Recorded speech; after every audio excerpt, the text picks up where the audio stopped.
Je me sens plus française ou plus centrafricaine? Quelle origine prend plus le dessus sur moi?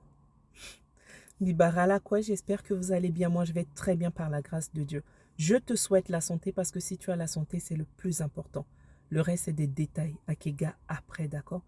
N'oublie pas Mbibara Allah, ça veut dire je vous salue. Ça vient de la République centrafricaine. Si tu ne sais pas où ça se trouve, fais le curieux, va sur Google, tape RCA. Le cœur de l'Afrique sans prétention, c'est nous. Cette question, c'est une maman qui m'a posé la question. Mu, tu te sens plus française ou plus centrafricaine?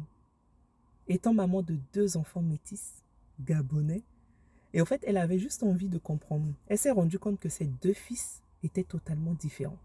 Elle avait l'impression que un était trop français et l'autre était trop africain. Donc, elle m'a demandé à quel moment l'autre origine a pris le dessus. Déjà, pour commencer, j'aimerais te dire. Me dire si je suis plus française ou centrafricaine, je n'arriverai pas à te répondre. Mais me demander quelle origine prend plus le dessus sur moi, je te dirais c'est la République centrafricaine qui prend le dessus sur la France. Tout simplement parce que j'ai grandi là-bas. Je suis arrivée à l'âge de l'adolescence. J'avais déjà mon propre identité. La culture était déjà bien installée. Donc, la France est venue compléter la chose.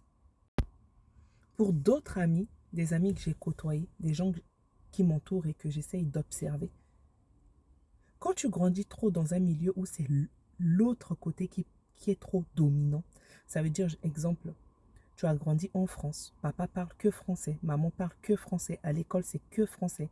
Papa qui est africain ou maman qui est africaine ne te parle même pas de là où il vient, de la langue même. Il essaie pas de te placer quelques mots. Et bien là, quand l'enfant arrive fin collège, début lycée, il est en quête d'origine. Il essaie de faire sa propre identité. Il est en train de se construire. Et là, il va être curieux. Il va aller un peu plus loin. Il va commencer à te demander l'autre origine qui est un peu en somnolence, qui est endormi. Il va essayer un peu. Papa, par exemple, quand tu étais en Afrique, comment c'était? Maman, je ne sais pas. Mais moi, c'est les entourages, c'est ce que j'avais remarqué. Donc l'enfant va faire, oui, chez nous c'est ça, oui. L'enfant va essayer de vraiment de récupérer l'autre côté et finalement de se rendre compte que, ben, au fait, je suis riche de culture, tu vois. J'ai ces 2 cultures-là. Il n'y a pas que celui de papa, il n'y a pas que celui de maman, mais au fait, il y a l'autre côté, ok?